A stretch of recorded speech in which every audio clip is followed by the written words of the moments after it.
बिस्मिल्लाहिर्रहमानिर्रहीम, अस्सलाम वालेकुम। मैं हूं अब्दुल कादिर और आप देख रहे हैं आपका अपना यूट्यूब चैनल। आज तारीख है 26 मई और दिन है बुध का। पिछले 48 घंटों से पाकिस्तान इज़ मूविंग फॉरवर्ड। वैसे तो बहुत कुछ पहले भी हो चुका है, लेकिन इन 48 घंटों में कुछ अहम कामयाबियां पाकिस्तान को मिल रही हैं। ना सिर्फ मुआशी महाज पर बल्कि कानूनी महाज पर पाकिस्तान की ज़बरदस्त पेशकदमी जारी है। और आज इसी मुनासबत से एक नहीं, दो नहीं, 5 या 6 शायद बहुत ज़बरदस्त और अच्छी डेवलपमेंट्स हैं जो रिसेंट डेवलपमेंट्स है आपके साथ शेयर करनी है। The prime minister Imran Khan and his economic team must be happy today because बहुत कुछ बैक एंड पे हो रहा है। और पाकिस्तान के लिए आज का दिन इसलिए भी सबसे ज़्यादा अच्छा है क्योंकि पाकिस्तान स्टॉक एक्सचेंज में मुल्की तारीख का एक दिन का सबसे ज़्यादा रिकॉर्ड कारोबार हुआ है। कितने ज़्यादा शेयर्स फ़रोख्त हुए, पाकिस्तान को कितना फ़ायदा हुआ, इसकी सारी तफसीलात आपको आगे चल के बताऊँगा। और इसके साथ साथ मैंने आपसे जिक्र किया था कल या परसों के व्लॉग में, मेड इन पाकिस्तान कार का जो कंपटीशन बढ़ने जा रहा है, अब पाकिस्तान में मुकामी सतह पर बनाई गई यानी असेंबल्ड की गई नहीं बल्कि प्रोड्यूस की गई कार अब दुनिया के सामने आ चुकी है।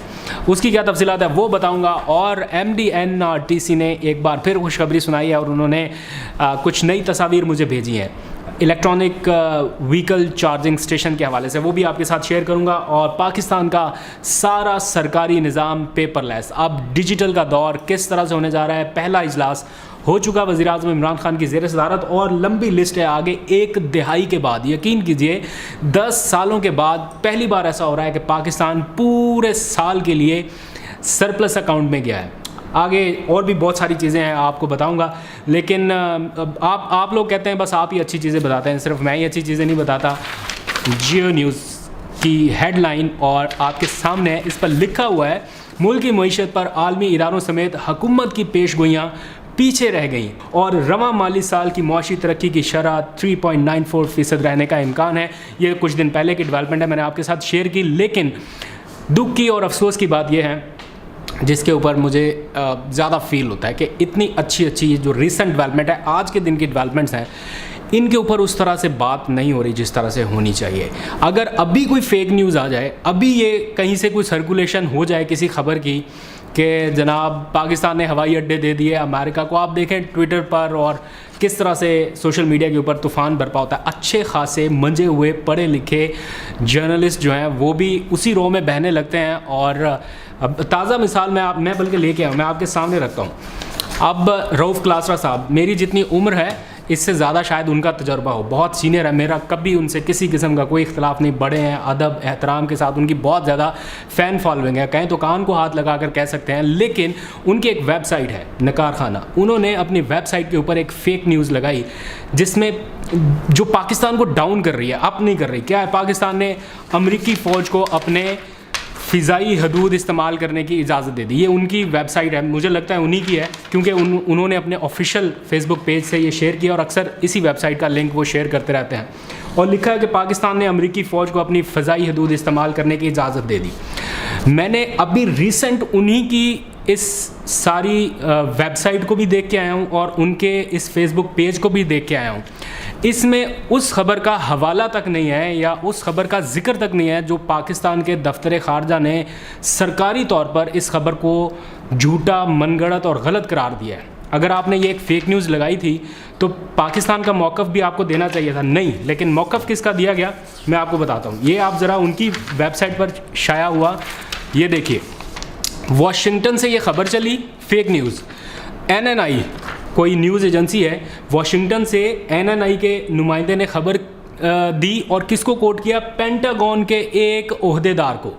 और उसमें उन्होंने कहा है कि पाकिस्तान ने अमरीकी फ़ौज को अपनी फ़िज़ाई हदूद इस्तेमाल करने की इजाज़त दे दी। वाशिंगटन से NNI से होते हुए जो पेंटागन के एक ओहदेदार का जुमला या उसकी स्टेटमेंट आपको ज़्यादा मोतबर लगी, लेकिन पाकिस्तान के दफ्तर ख़ारजा की दी हुई स्टेटमेंट या कही हुई बात को वैल्यू क्यों नहीं किया गया। अच्छा होता कि आप पाकिस्तान का नैरेटिव भी दुनिया के सामने रखते, लेकिन ऐसा नहीं हुआ। यही वो पॉइंट है कि फ़ेक न्यूज़, नेगेटिव न्यूज़ को ज़्यादा कवरेजेस मिलती हैं और जो पॉजिटिव चीज़ें हैं वो पीछे रह जाती हैं। खैर, हम बात करेंगे पॉजिटिव खबरों के हवाले से क्योंकि फिर जब आ जाए हमारे हाथ लग जाए कोई पॉजिटिव और अच्छी चीज़ तो फिर हम छोड़ते तो नहीं। आप लोग तो गिला करते हैं कि बस कादिर भाई अच्छा ही अच्छा बताते हैं, लेकिन हो रहा है तो क्या करें, बताने का दिल करता है। खैर, सबसे पहले सबसे अच्छी आज की खबर, एक दिन में रिकॉर्ड तारीखी ट्रेडिंग। पाकिस्तान स्टॉक एक्सचेंज में आज के दिन यह रिकॉर्ड बना है और पाकिस्तान स्टॉक एक्सचेंज किसी के कंट्रोल में नहीं है। ये एक इंडिपेंडेंट एक तरीका है जांचने का कि पाकिस्तान में कारोबारी सरगर्मियां किस नहज की तरफ जा रही हैं और क्या सूरत हाल है। जब स्टॉक एक्सचेंज डाउन होती है, हुकूमत उसको अपने तौर पे ऊपर नहीं ले जा सकती, और जब ऊपर होती है तो अपने तौर पे उसे नीचे नहीं ला सकती। तो आज के दिन मुल्क की तारीख में एक दिन के अंदर सबसे ज़्यादा रिकॉर्ड कारोबार हुआ है और ये इंडिकेटर है इस चीज़ का कि सरमायाकारों का एतमाद पाकिस्तान स्टॉक एक्सचेंज में बहाल हो रहा है। और इस दिन के दौरान या इस 12-14 घंटों के दौरान माजी के तमाम रिकॉर्ड टूट गए। आज के दिन 1 अरब 56 करोड़ 33 लाख से ज़ायद कारोबारी शेयर्स जो फ़रोख्त किए गए हैं और स्टॉक एक्सचेंज की तारीख में किसी एक दिन में कारोबार का ये सबसे बड़ा हुजम है। और इसकी ब्रेकिंग न्यूज़ अभी नशर हो रही है, चल रही है। तो नकार खाना वेबसाइट वाले अगर चाहें तो इस खबर को भी अपनी वेबसाइट पर जगह दें, क्योंकि ये पाकिस्तान के लिए। और अगर आप लोग किसी भी तरह से इस खबर का हवाला दें, ये क्लिप शेयर करें या कुछ भी करें, तो #पाकिस्तान मूविंग फॉरवर्ड ज़रूर यूज़ किया कीजिए। 2-3 दिन पहले मैंने आपको व्लॉग में बताया था कि पाकिस्तान मेड कार्स कंपटीशन बढ़ने वाला है, क्योंकि MG मोटर्स पहले ही है, फिर टोयोटा इंडस मोटर्स ये यहाँ पाकिस्तान में आ रही हैं। तो कंपटीशन चूँकि बढ़ रहा है तो तेज़ी आ रही है इसमें। और आज ही जावेद अफरीदी साहब ने ट्वीट के ज़रिए खुशखबरी सुनाई। उन्होंने कहा कि अल्हम्दुलिल्लाह first locally produced not assembled, यहाँ पर असेंबल्ड नहीं की गई, locally produced MG car on the wheels now. माशाल्लाह से पाकिस्तान में कार मैन्युफैक्चरिंग के मुकामी प्लांट्स लग रहे हैं और उनके नतीजे के तौर पर Pakistan first locally produced MG car अब आपके सामने है और ये मार्केट में अपनी जगह बनाएगी। मैंने आपको बताया था कि MG चूँकि इलेक्ट्रिक कार्स भी ला रही है और जिस इदारे ने पाकिस्तान के लिए वेंटिलेटर्स तैयार किए थे, उन्हीं के इंजीनियर्स और साइंसदानों ने मिलकर EV electronic vehicle charging station तैयार कर लिए हैं। ये खबर कहीं पर भी नहीं थी और अभी भी शायद कहीं पर नहीं है, क्योंकि पॉजिटिव खबर है, इतनी ज़्यादा कवरेज तो इसको मिलनी नहीं है कि पाकिस्तान ने made in Pakistan electronic vehicle charging station बनाया। अभी कल ही मेरी उनसे बात हुई, चूँकि मैंने अपने व्लॉग में उसका जिक्र किया था, तो उन्होंने मुझे मज़ीद कुछ तस्वीर भेजते हुए ये खुशखबरी सुनाई है कि पहली मरतबा मोटरवे पर made in Pakistan EV charging station नस्ब करने के लिए MOU होने जा रहा है। क्योंकि शिकायत ये आ रही थी कि जो इलेक्ट्रिक कार्स हैं वो इस्लामाबाद से लाहौर तक का सफ़र मुकम्मल नहीं कर पाती बिकॉज़ उनकी चार्जिंग ख़त्म हो जाती है। तो मिड पॉइंट जहाँ पर होगा वहाँ पर ये चार्जिंग स्टेशन लगा दिया जाएगा। तो ये आहिस्ता आहिस्ता अब कंपटीशन बढ़ते जाना है, मेड इन पाकिस्तान का ब्रांड आहिस्ता आहिस्ता आगे जाना है, हमें ज़रूरत है इसको प्रमोट करने की। आगे बढ़ते हैं, एक और अच्छी खबर, पाकिस्तान में पेपरलेस निज़ाम राइज करने की तैयारियां काफ़ी अरसे से जारी थी। वज़ीर आज़म इमरान खान ने इस हवाले से काफ़ी ज़्यादा अहकाम दे रखे थे और इसके ऊपर स्लो सही लेकिन इम्प्लीमेंटेशन आहिस्ता आहिस्ता हो रही थी।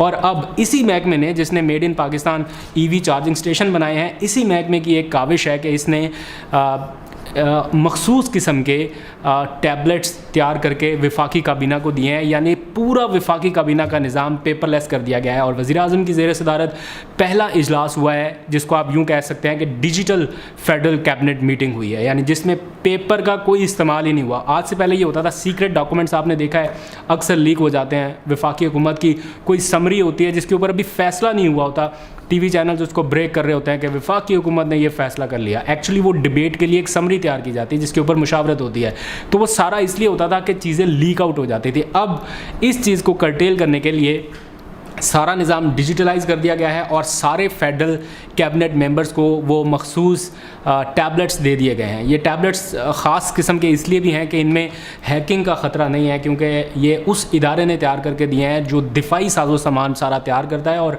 आपके पाक फ़ौज के पास जो मखसूस किस्म के हथियार या आलात हैं वो भी इसी NRTC महकमे में तैयार होते हैं और मखसूस किस्म के लैपटॉप और टैबलेट्स यही तैयार करता है जिनमें हैकिंग का ख़तरा नहीं होता। तो ये फेडरल कैबिनेट को दे दिए गए हैं और खुशखबरी सुनाई गई है पाकिस्तान को कि मुकम्मल पेपरलेस कैबिनेट मीटिंग, यानी हसास मालूमात अब लीक नहीं होंगी।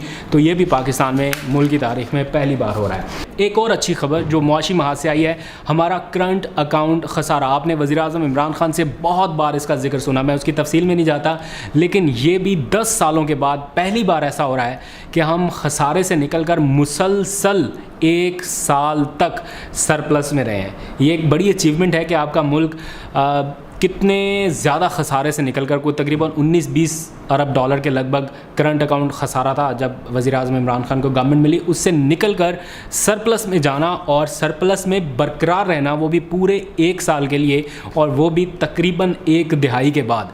ये अचीवमेंट नहीं है तो क्या है, बताइए ज़रा।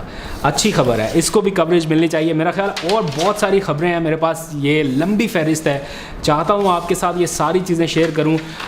चलते चलते आखिर में Reko Diq case, British version island का फ़ैसला आपके सामने कल आ चुका है, मैं उसकी डिटेल में नहीं जाता। पाकिस्तान को एक बड़ी कानूनी फ़तह मिली है, पाकिस्तान के अरबों रुपए के असासे मुंजमद होने से बच गए हैं या ज़ब्त होने से बच गए हैं। पाकिस्तान अब उनका इस्तेमाल कर सकेगा। मैं ख़ुद न्यूयॉर्क के रूज़वेल्ट होटल में रह चुका हूँ, वहाँ पर जब वज़ीर-ए-आज़म इमरान खान न्यूयॉर्क में थे, उसी होटल में हम काफ़ी ज़्यादा टाइम स्पेंड कर चुके हैं। और जब से ये खबर आई थी कि न्यूयॉर्क रूज़वेल्ट होटल बंद हो रहा है या इसके ऊपर रेकोडेक केसेस की वजह से कुछ कॉम्प्लिकेशंस हैं, तो मैं ज़ाती तौर पर बहुत ज़्यादा दुखी था, बिकॉज़ मैं उस होटल को देख चुका था। इतनी प्राइम लोकेशन पे इतना प्राइम होटल और इतनी ज़्यादा मालियत का, तो दिल बड़ा दुखा हुआ था कि कहीं ये हमारे हाथों से ना निकल जाए। तो अल्लाह का करम है कि अब ये इंशाअल्लाह पाकिस्तान के पास ही रहेगा।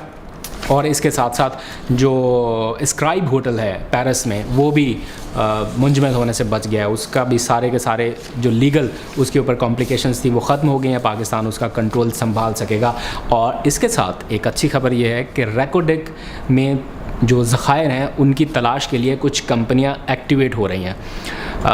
मुख्तसर सी खबर आप अभी देख लीजिए, कौन सी कंपनियां एक्टिवेट हुई हैं, क्या करना चाहती हैं, पेशकश उन्होंने की है। बहुत दफ़ा कोशिशें हुई हैं पाकिस्तान में रेकोडेक ज़खायर को एक्सप्लोर करने की, अभी तक हुआ नहीं है। आने वाले दिनों में क्या कामयाबी मिल सकती है, इस बारे में मैं आपको तफसील से बताऊँगा। आज तक के लिए इतना, अपना बहुत सा ख्याल रखिएगा। खुदा हाफिज़।